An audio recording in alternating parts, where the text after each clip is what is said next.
Hey there, welcome back to the channel. So today we're just going to do a quick update on the stock market, different things that were going on and stuff like that.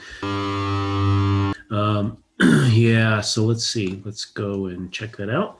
Let's stop the share. Let's share something else. This guy over here. All right, here we are. So let's look at the big picture here. SPY on the weekly. So yeah, the market just kind of went down a little, but it's just we're still in our channel, we're still going up, no big deal. Interesting thing here, the 10-year yield, so the 10-year treasury, this is really interesting, and it's kind of flying under the weather a little bit. I mean, I think people are starting to pick up on it, but this is very interesting because this is the 10-year treasury yield. The implication here is that there's some selling pressure in bonds, at least in this this maturity, and this is now a long trend. If you look at this, a couple things, you had a downtrend over here, at least on this relatively 2-year thing, came down, hammered, put in a W, and then just trending out here. So that's interesting. That has implications for the interest rates. I mean, they're going up. These are the rates that are going to relate to housing, to cars, all that stuff. So these are real rates. Because like even if you look at a house, like even though most people get like a 30-year fixed mortgage, people don't. I mean, a lot of people own a house more than 10 years, but the average is about 10 years. So it puts you right around the 10-year yield. It's like something like 7 years or something on average, but whatever it is, so it kind of puts you in that range, because remember when the lender's lending to you and they're lending 30 years. Usually they sell it, and so they're pricing it and thinking about it in a shorter term.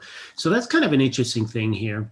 Whether this is gonna rates are gonna spike up even more than this, who knows? I mean, if you look at this, you can see you had this downtrend, weekly chart, big long-term stuff, really just hammer this, and now we're getting up. You're at 13 basis points, so I think that's 1.3%. Something like that. And then now you're going to get up into this heavy duty resistance up here in this 1.4, 1.5 range. So yeah, that's going to be interesting to see. Yeah, it's kind of interesting. So let's see. One thing I did notice here is the Apple seemed to kind of sold off a little today. People aren't into Apple right now. They're just not into it. So Carnival, this one here. So this one a little bit. So first of all, not financial advice. You're on your own. Go find a financial professional. I'm not giving financial advice. This is just the kind of things that I'm screwing with. And I've lost money. And because I'm doing a YouTube channel, I'm not like independently retired, still working a 9-to-5 job. So, I'm a perfect example of what not to do. So don't take my trading advice. Okay, so this was an interesting one. We have the Carnival, and the Carnival, the kind of idea here is these guys, will they recover, blah, blah, blah. But here's just a pure technical thing. You had this kind of, to come up over here. This is a volatile chart, but you just have like kind of a W here. You have an area where it came up, hit resistance, put the 2210, kind of pick the high. It looks like it popped up. We'll see if it continues tomorrow. Maybe we'll get a couple days, get out of that in a really short term. I'm not going to hang out. I'm not marrying that thing for sure. Bitcoin, interesting, Bitcoin, what, over 50,000, like I was talking before on this one, this is a deep correction here. Down to the moving average. And this is kind of like a double top would form up. And now, yes, technically you did break out, but you want to see what happens here. I have some of this, through the trust. I think I have a fractional, some Bitcoins, whatever. I mean, I just have a little bit because I think it's good from my perspective to have a little just to learn and kind of have some, but not a lot. And so we'll see how this plays out. It's not out of the woods. That's a doji. And that could be a little bit, you see if the doji kind of gets stranded up there or not. Maybe not. Maybe it pops up and keeps going. It's likely. It's possible it could keep going. So, the Bitcoin frenzy is still going good. GDX here, blah, blah, blah. Really nothing going on here. I mean, this thing is just in a, you know, it's just pulling, it's just in this correction, this consolidation. You had an uptrend back here, and it's just in this consolidation. It's kind of this downtrend, whatever, but it's in a shorter term. Neo, what is Neo doing? Did I sell this? I'm still sitting on it, trying to wait for this little thing to go. No, so far, no action. Ocugen, I think I had a little of this and I just liquidated it. It looked like it tried to pump up a little today, but I don't know. The problem is, you look at this thing, like, look, how much energy is it going to take? How much buying is going to have to come in to take this thing from where it's at now at $11 to get back into the range of this other stuff? It's like, come on. You need like serious action there. Use silver, you know, funny. It was up a little bit earlier, but you know, nothing much going on here. You know, this is kind of interesting because silver came up here, blah, blah, blah, the ETF version of silver. And now you have this big kind of cup thing here. But it is above that major moving average, so that's good. Trade desk, what am I doing with this thing? I think I liquidated this. Yeah, because it just didn't move. Still may be a mistake. It still may pop out. You never really know. And XLP, I was looking at this thing, and it's like, it's all right. So then some of the other stuff that was going on, SOS, what was SOS just went like crazy today, whatever this is. I know there's some stuff on me, Kevin, but yeah. Just no way to play it, really. You know, no way to play this thing. And then the other one, Fubo, that I was looking at a little bit. And let's see, Fubo. Yeah, this is interesting. I was talking about how, like, hey, look, it had a little bit of an up day here, and you know, it's hanging above the moving average. But then today, look, it's kind of, this is kind of like railroad tracks. It kind of like put in a little extra volume, sold off. And so I think if I do, if I can do this, it's sort of like railroad tracks, because he had a big up day followed by, well, he had an up day followed by a down day, almost same open high close. And I was going to show, if we use open high LC bars, that will tell us, yeah. So this is what that term is if you ever see railroad tracks. If you're looking at, you know, on the left side, that's your open, right side is your close, and then you have the range. And so you see here, day before we opened, ended up high, and then we basically opened today, same place, and just end up at the close, closed down by the open of the previous day. So it kind of looks like railroad tracks there. And it's kind of just an indecisive thing. It's very indecisive. You know, if you were thinking you were trying to get some momentum there, well, you're really not. So, yeah, so it's kind of crappy. Yeah, I think that was kind of it. High beta. Let's see what I was looking at. There's any other I was looking at here that I care about? This thing, no, not Beyond. I don't care about them. CCIV. Yeah, this thing went crazy today. I think there's some news announcement stuff. See the Meet Kevin guy, he'll go over that. But look at that thing today. This one is one, like, yeah, there's no real good way to get in recently. So if you're looking at this and you're trying to say, like, you know, how could you participate? I mean, it's really hard. Like, maybe you can participate in one of these big bars. You basically do some intraday trading and stuff like that and kind of figure out when to get in. But, you know, if you're buying up there, it's very challenging because it's just, you know, it's just such a strong day. So I guess if you were looking at it, like in this consolidation here, now this is a very small term. Well, yeah, we're on daily, very short term, but, you know, in short term stuff, you could have maybe bought when it broke that high there. Boop. And then you would have been nervous there because this thing came all the way down, almost gave up the whole previous day gain, and then went all the way back up. Really crazy. And then up here, the last 2 days have been just apocalyptic, I tell you. Now, what's interesting here, so here we're going on the after hours. So here you had this really nice move up. It's funny how it damps. It's like a damped wave. But it's kind of interesting. Look at these after hours marks, these little prints. It's kind of funny, are these real prints or not? You never know in aftermarket hours. It's just such a losing proposition. Look at that bar.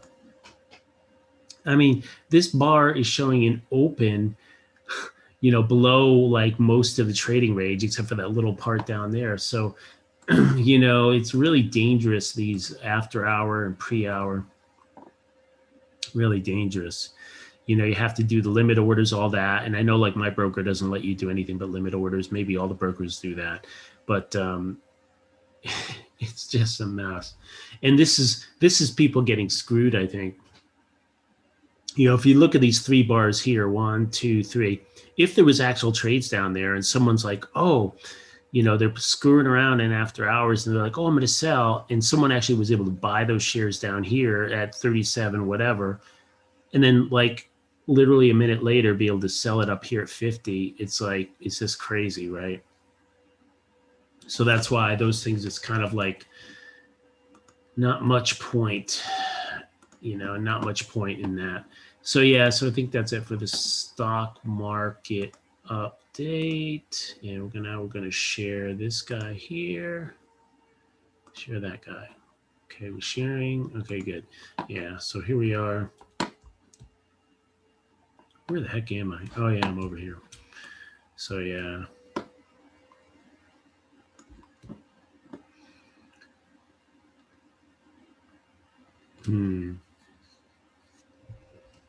I think I need to build a defense in here. So if I go here in the nether, I did find something that may be, yeah, I did find a spawner. So for the whatever those blazes or whatever. So I did find that. So I think I'm closer to like getting somewhere. But let's see. Let me build a protection here. Let's build some protection here. Okay, we're going to go like this. Like this.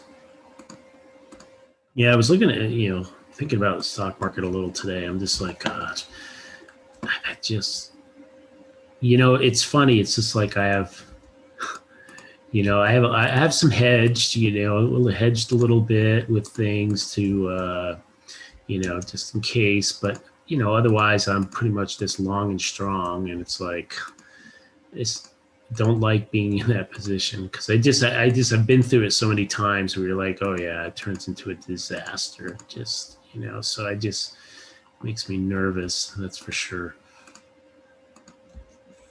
Let's see. Do I have any doors? Yeah, I need some doors here.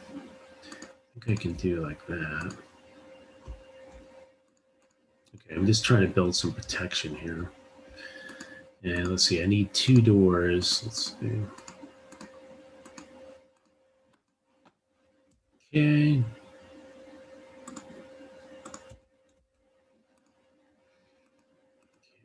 Let's go like that. Okay.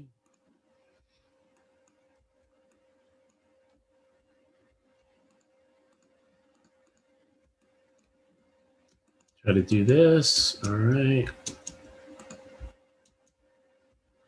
Yeah, so I don't know. This stock market is just. It just feels like, I mean, for people to think that like, oh, everything's fine and there's no problems. Like, I mean, we have like, it's really interesting because if you look at like, Jesse Livermore, right? That freaking dude, he lost a lot of money, made a lot of money. But one of the interesting ones was, he was like, he realized that the San Francisco quake and the 1906 quake. So first of all, think about how old that is. He realized how, damaging that was. And he was shorting and he was kind of getting his butt handed to him. Right. And, and he ended up holding on and all that. But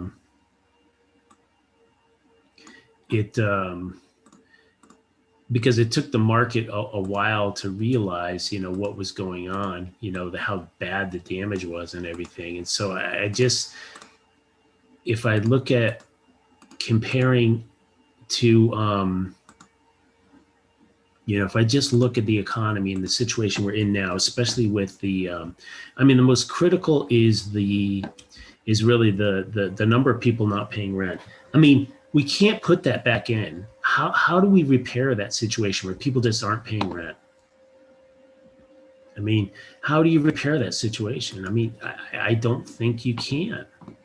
How can you repair that? How can you take that situation where okay, people just decide that they don't have to pay rent anymore? And how do you put that genie back in the bottle? And I just don't think that you can. I just really don't know how you do it. Because how are you going to convince people well, I should pay rent? Everything should be free now, right? So yeah, so the damage that has been done from the precedents that have been set in this whole cerveza sickness thing are just kind of bad, really bad. And I just don't know how you put the wheels back on the bus. And I know that everyone's thinking no one's thinking about it, but the thing is, the funny thing about it is you have the Meek Kevins of the world, and he's really, once again, more power to him, been very successful. But I mean, it's look, I mean, he's just like all these other people that just think oh, the Fed has control over everything and they can just come in and just fix all the problems. And it's well, what if they can't fix all the problems? Do you really think they can just magically fix everything? And that's sort of the point is they can't. And it's kind of funny because when you look at it and you say, oh, you go back in time and you were there when Fannie and Freddie, I mean, think about it, Fannie and Freddie, basically had to get totally bailed out, et cetera, et cetera. And, well, if the Fed could have fixed everything, wouldn't they have just fixed it? They wouldn't have let that happen. They wouldn't have let the stocks go to basically zero. Well, why did they do that? Because they couldn't do it. They couldn't fix the problem. So I think that's really kind of the issue that we're facing right now. So, and I just don't know, but whatever's happening now is very different from what it was. That is for sure. It's definitely different. So this is something new, and I don't have a handle on it. Because it's funny, because when that stock market crash happened in March, what I did all these studies. I compared all the crashes going back to 2000, and so there's three big major market tops, and I went through and figured out how far they crashed and how far we crashed this time, and compared okay, they always had this second dump. And so I was trying to figure that out, and no matter what I did, it just couldn't figure it out. It's basically no, there was no second drop. There was no second drop at all. It just, it recovered right away. Just the Fed came in, pumped up all the dollars, and just brought the market right back up. So it's kind of, so it's definitely different this time, but it's not different in terms of oh, there's not going to be a problem or a consequence. That's not the point. The point is that this concept that the market is going to crash is just not really going to be the case, I don't think.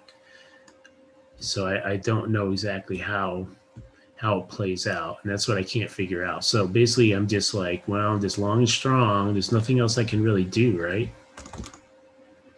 Nothing else I can do but be long and strong at this point. And just have some kind of a hedge to protect, right? That's all you want to do. Just have some, protection, right? If the market does kind of go implode. So that's all I can think of at this point. What? Uh-oh. Okay. Think.